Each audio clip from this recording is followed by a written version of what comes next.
Thoughts on some of the revisionist history with the prequels. I like them too because I'm a Star Wars fan, but there's some objectively bad things that people label masterpieces. They are bad movies, but good Star Wars is the best way to put it for me. Yeah, I think some of it is a matter of it's what people grew up with, and so to you, this is this incredible piece of this modern mythology and, you know, the big event film that made you love films and got you into this lore.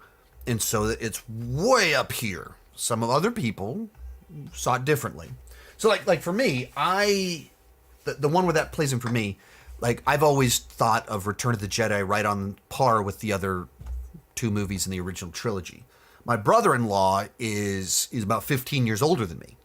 So then he went to go see Star Wars when he was 10.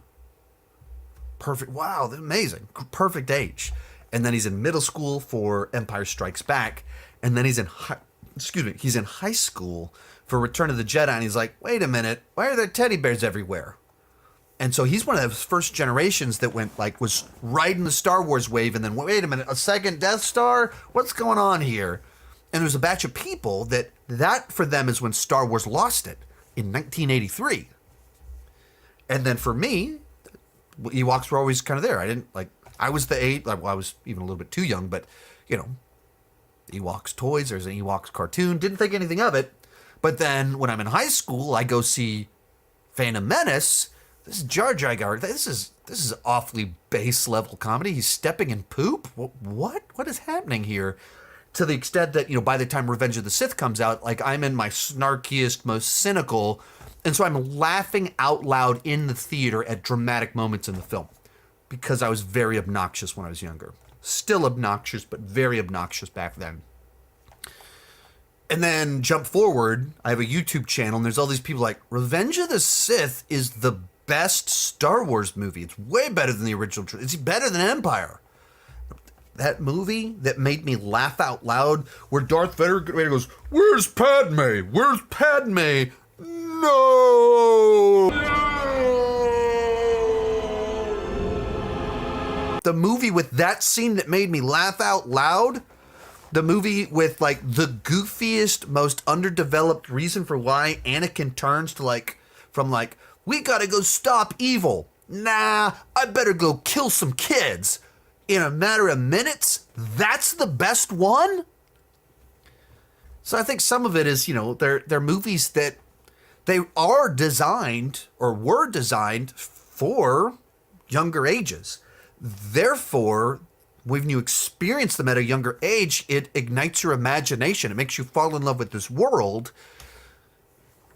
But you also kind of overlook some of the weaknesses when you're younger. And when you're older, you see some of that stuff. But yeah, I think there's a certain amount of, all of us have our own ways in which we just because a movie is extraordinarily important to me as an individual, and I love the film as an individual, doesn't mean there aren't issues.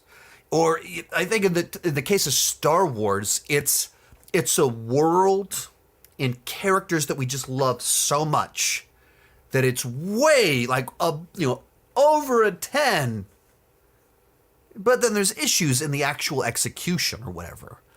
And you can overlook because you cared so much about what it meant for the world and how emotional it was with the fall of the Jedi. It worked on an emotional level, so who cares about a goofy moment of dialogue or, you know, some retconning that doesn't fully add up. Most of these clips are pulled from my Patreon live streams. I do about 6 live streams every single month. For $2 per month, $20 per year, you can get access to all the exclusive videos and live streams. For $5 per month, you get your name on my end card. At the top tier, you get a 30-minute video chat with me each month. The link down below in the description has more information.